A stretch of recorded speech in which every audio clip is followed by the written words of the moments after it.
Hey, this is Andy with Troglodyne. Today we're going to be talking about a topic that may not necessarily be in most developers' bailiwick. They may not have even considered this topic because a lot of them are never going to either be put in this position or they won't think that they're ever in this position, even though they actually are. Yeah, it's sort of a leadership problem. It's a motivation problem. It's a fixing things in your and your own fellow coworkers' heads so that you can get more things done. E.g., bad mental model fixing. These sorts of things, and it really gets down to it's really leadership. Okay, and Yes. anyone can lead, even if they don't have a leadership title. Because you can be a 10x programmer, you can be the best at what you do. If you're on a team that's pulling in every other direction, it doesn't matter. It doesn't matter. You will not achieve your goals. Because if you're at cross purposes, if the other people have things that are holding them back that they can't overcome, and management or whatever mentorship or lack of mentorship thereof that they have, if the resources are not in place to reverse those problems, whether it's a personal problem, whether it's just a work attitude problem, whatever the case, they don't have the things that are necessary to get them past the mental barriers that are preventing them from, one, getting a mind meld with you and the rest of the team as far as what actually needs to be done, and two, they're not really understanding what the nature of their own problems are. They can't even articulate them. Finding ways to push employees into figuring that out is really essential if you want to become a master in this field. Yeah, and essentially it comes down to this. If you want to beat a bad mental model that is holding you back and making you less productive, a good example of this is a lot of people are very nervous when they have to make a presentation or something like that. Those sorts of things, it's sort of like approach anxiety, and there's everything is an approach when you really get down to any problem. You have to approach it from some angle, right? Yeah. And most people get anxious about that. Well, or it's analysis paralysis. Like, say there's several methods that you can take to tackle some sort of problem, several algorithms. Say one, it's dubious which one is actually the better algorithm to do, that sort of thing. And there's also other things like I want to hit low hanging fruit, but rather than attacking the problem directly head on and killing the strongest problem first so that I can then mop up the survivors. There's lots of things like that where it's like, oh, well, I want to do that because it's easier, and that's sort of a actual anxiety about their ability to understand to actually understand and tackle that larger problem. Yeah. And it sort of gets down to this. So you've got some kind of anxiety, some kind of inability that needs to be overcome, right? And the only way you actually overcome these things inside your head that are preventing you from doing what you need to do is by taking action. Okay. Yeah. And that's sort of the hard part, TM, because people need to be motivated to actually solve the problems in their own head. And this is more of a psychological thing as far as how the brain actually operates. You can understand and have all the knowledge that you want about something that's like, this is actually the right thing to do. This is, what I'm supposed to do. Well, I mean, the best way to get rid of anxiety as far as doing presentations is to practice doing presentations. Do presentations in front of your team. Do presentations where it's safer. Until you actually get comfortable with it, you got to put in the reps. Just like, say, if you're the guy going into the gym for the first time and you look like the, 80-pound weakling or whatever, you're probably going to feel massive anxiety next to all these, big hulking gym bros. But the only way you're actually going to conquer that anxiety is going in and getting in the reps and getting swole. Yeah, and this is a common... But until you take that action, that knowledge is useless to you. Yeah. Your brain won't actually believe that it's possible. Yeah, and a lot of people think that that's sort of like you need experience to have mastery, but no, you need comfort. To have mastery. You need to be comfortable with whatever it is you're doing, okay? And the only way you actually establish comfort is by just doing it, okay? Yeah. There's no escaping that. And so at the end of the day, you have to figure out some way to hack that to get people motivated. And usually there's lots of different techniques to build comfort. Some of them are manipulative and deceptive, or even hypnosis. Those all are in fact working and valid. And the thing is, some people they have a bias against a lot of these techniques and other leadership techniques because, again, some of it is outright deceptive and manipulative. Well, and indeed, as far as the way the mind processes these sorts of things, there is no actual functional difference between manipulation and leadership other than perception of what they're wanting you to do. Yeah, and is this in my interest or not? If I'm being led into a hail of machine gun fire, I'm naturally going to not think be I'm happy. being manipulated and not be happy about it. Yeah. Or let's say that they're trying to lead me onto Project Goose Food that has no backing or no, real resources to get the job done. Yeah, when it seems like I'm going to get fired after this project, you might be thinking you're getting manipulated. Yeah, when you're on a project that they say is a sprint that's more like a death march, well, those sorts of things happen. But the idea is that if you're going to have successful leadership, it has to be because wherever they're leading you is to a positive place for them and for the organization, and for you as whoever's doing the leading. Which is why a lot of times when you're talking to management and you're actually trying to lead from below, so to speak, you're trying to lead management to the correct decision, which sometimes you have to do. You have to make it oftentimes look like it's their idea. Or, for example, why management from above oftentimes will fail because their incentives and what is good for them is not aligned with what is good for them and good for the team, right? Yeah. So that's why a lot of times when management gets very nervous about leadership from below, which is a very common and well understood German thing from the old Prussian military system, it was called Führen unter die Hand, which is leadership behind the back. Okay, there's a great book here by a guy named Jörg Muth called Command Culture. Read all about it. You can get the link off of our library site. And it talks in depth about sort of how leadership actually works in practice. In well-functioning organizations, synthetic leadership is actually very much only concerned with strategic things. It is not micromanaging. It is not doing the sorts of things where I have to make a decision on most things. Yeah, it's mostly organizing capital resources, whether that be, say, these people need to be on this team, this type of servers need to be here, that sort of thing. They're mostly concerned with what you would consider questions of capital allocation. Where does X need to be for Z to succeed? As Napoleon put it, it's a question of logistics. Well, he said that, novices talk tactics, apprentices, they talk strategy. But masters, they talk logistics. Yep. So that's really what it comes down to with regard to the way management in a firm, at least a modern firm, should actually work. Because the reality is management should not be doing the leadership. Okay, that's the big thing, is that the leadership actually has to come from the lower levels. And even the military has realized this by and large, is that you need sort of autonomous units of not very large people, more or less doing what they see as right based on the facts on the ground, and they're essentially all working like small software companies, right? Yeah, and if you have a situation where you require leadership from above, that should be a red flag to you that there is something seriously wrong in your organization. Yeah, it's either there is a rot somewhere. It's either you've got a team that has no leadership ability and thus requires you to actually lead it. Yeah, dysfunctional teams, those happen. Or you've got a management organization that is actively hostile to leadership from below. Both of these, I've been in organizations that had one or the other, or both, because especially when you have an organization that's been hostile to leadership from below for a long time, you get a learned helplessness in the people below to where they are not actually capable of leading themselves and thus succeeding. And then everybody wonders why it's just failure. Especially whenever new management is put in, like say the higher ups realize that the failure is going in, and they're like, well, we gotta turn this around. And then the initial thought is usually that the management is incompetent, right? And because that's usually the person that's supposedly responsible for these failures, right? But then they don't understand that the fish has been rotting from the head for some time, and the people below them, they are very cynical about the proposed changes, and that they are not interested in taking a leadership role because they're not about to get their head chopped off for because everybody that they've seen before that were trying to climb the ladder got hit with the hose, so to speak. Yeah, well, it was the nail theory, right? The tallest nail gets the hammer. Right? Yeah. That's just how it works. And on the other hand, I've seen some organizations where basically the problem was that the people they hired had no idea about how to lead.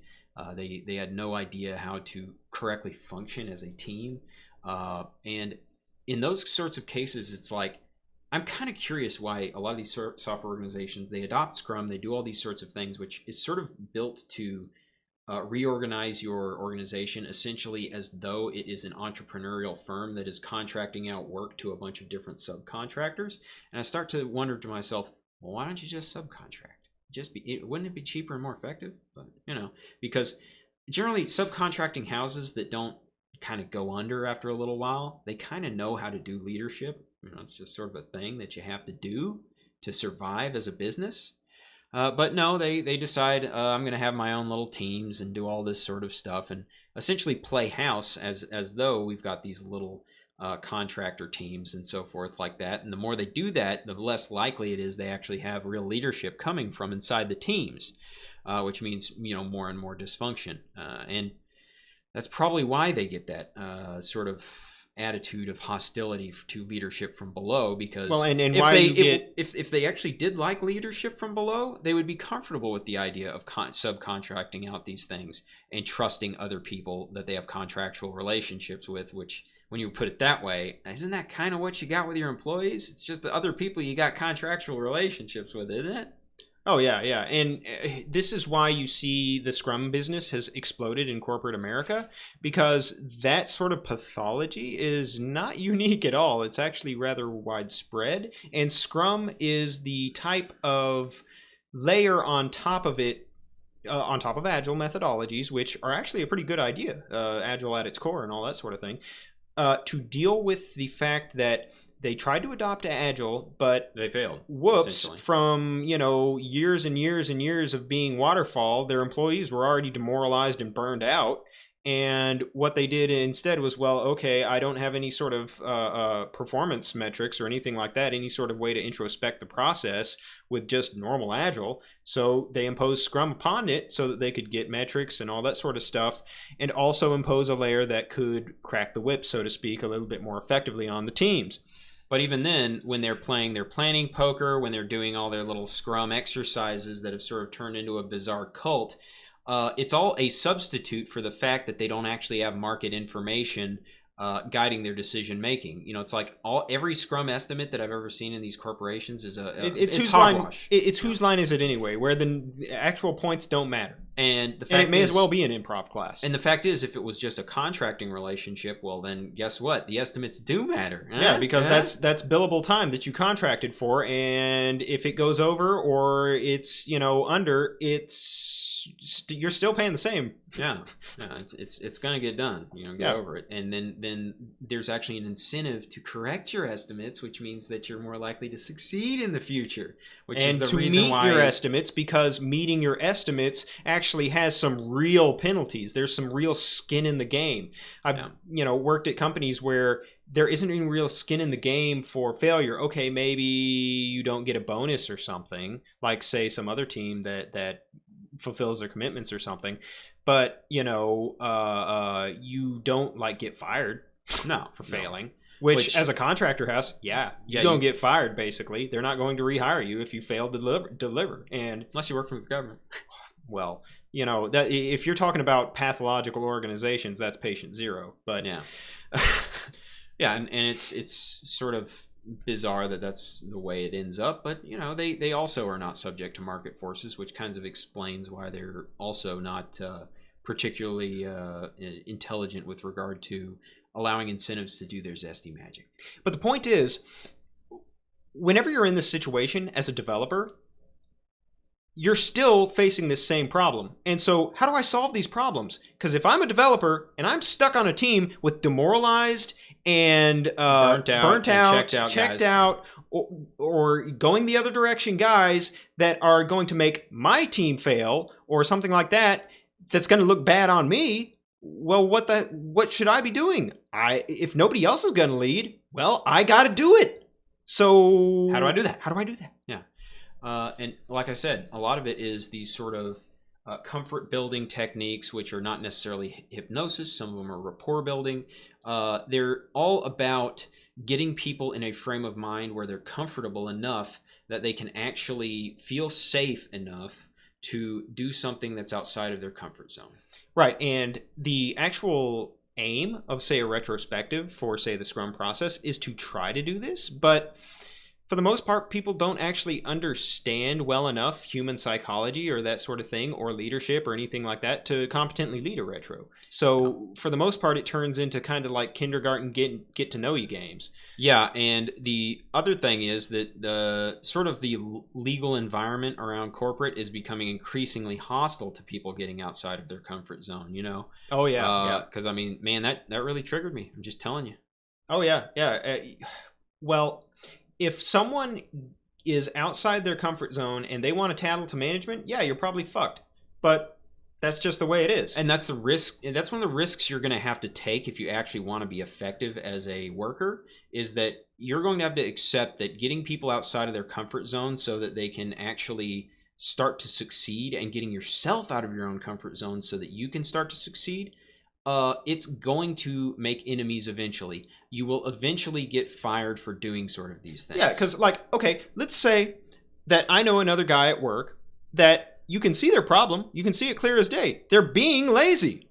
They could excel. They have the potential. They have the actual, ability to excel. They're just, like, lazy. Yeah. Well, what do you need to tell that person? You need to light a fire under their ass so that they get it in gear. Yeah, and, the military solution to this is usually, I'll give you something to cry about kind of solutions, But or failure is the best teacher. Yeah, but implementing those types of situations, engineering those types of failures in ways that actually will put fires under those employees' asses are extremely hard to engineer in corporate environments, because, like, if you just take the direct approach, oh hell no, you getting fired. Yeah. I can tell you that right now. You are off rip getting fired if you just are going to straight up try to light a fire under someone's ass that is lazy. No, you have to actually you have to build a rapport with them and find out what actually motivates them, why they do things in their lives and why they don't do things in their lives. You have to get to know them. You have to go through all this sort of rigmarole to find out what's the root of their laziness, and talk to them enough to where either they acknowledge that it's hurting them, and they can then you can figure out what buttons to push to get them over the ledge, so to speak, to get them to take those first steps, those first actions. You got to get the ball rolling. You got to get the ball rolling to undo the bad habits of not acting. And then you got to keep it up. Yep. You got to keep pressing those buttons until it becomes second nature, and they're no longer this person that they used to be. Yep. And a lot of the trouble with that is when you're doing that to other people and when you're doing that to yourself, is that it's incongruent with who you used to be. Okay? Oh, yeah. And everyone notices that. Okay? Everyone notices when you change your behavior for the better or for the worse. Okay? Mm-hmm. They always notice, and that's when the crab bucket effect always happens. They always want to drag you back down into whatever you were. Because they don't believe your change is sincere. Yeah, that's just the default human way of doing things. They don't want to believe that people can change, because if they actually believed that, then they would be changing the things about themselves which are holding them back, that they're not. Because it would make them uncomfortable, because then they'd have to introspect and say, well, shit, all these, things that I'm doing, well, turns out I'm just being a wuss and not confronting my own demons. Hey, yeah, that guy was really, really fat and out of shape, but now he's going in the gym and doing all that stuff, and I'm still fat and out of shape. I could have just gone to the gym with him. Why didn't I do that? I feel inadequate now, so he's now my enemy. Yeah, that sort of thing, when it's like, there's no reason for people to feel that way. No, there's no reason why we can't all be pulling each other forward as colleagues and as human beings. This is not an antagonistic process unless you want it to be. The only reason it becomes an antagonistic process is because your own ego investments are so deeply held that you view it as a personal attack on your own identity that someone else is trying to emerge from the crab bucket. Yeah, and a lot of times when you are doing this and you're improving your own performance, improving yourself, and performing leadership on a team, that will make your own manager very nervous, okay? Because right, because you're undermining their own authority with your natural authority versus their synthetic authority. Yeah, and it'll naturally, any kind of insecurity they have about their position, any kind of imposter syndrome kind of issues or hangups they have in those regards are just, you're pressing that button as hard as you can, bop, bop, bop, bop, bop, and they're just going to slowly figure out reasons to get rid of you. Yeah, okay? unless you are really good at building comfort with that manager and getting on their good side. If that's the case, then you can even change them. Mm-hmm. But that's how everyone is. If you can build the comfort necessary to actually get on these people's good sides, you can lead anyone, whether it is a colleague, a subordinate, or even someone above you. You just have to take the right approach given your situation in the synthetic hierarchy so that everybody still thinks that you're being congruent with who you're supposed to be. Yeah, and you know, all these lessons, I can assure you, friends, we've learned them the hard way, okay? Like I said, you will be fired. I've been fired multiple times for precisely, you know, the cost of admission for learning these lessons. You know, this happens. You know, you either fail to build comfort in other people you work with, or you fail to build comfort in management, and things fall apart. You know, even though the fact is you might be hitting on all cylinders at work, but if you don't build that comfort while you're trying to change things up to make things even better, well, things are going to happen. You know, yeah, because you can't shift a paradigm without a clutch. All that's going to do is make people angry. Yeah, they're not going to believe it. They're going to think you're deceptive. They're going to think that you're not sincere with anything you do, and then they're not going to trust you, and then you're on your way out. That's all there is to it. Yeah. All right, guys. Hope you enjoyed the cast. We'll catch you on the flip side, and be sure to like and subscribe to our videos. Hit our PayPal link, and feel free to shoot us an email or comment if you want to do business with us in the future. All right. Have a good night.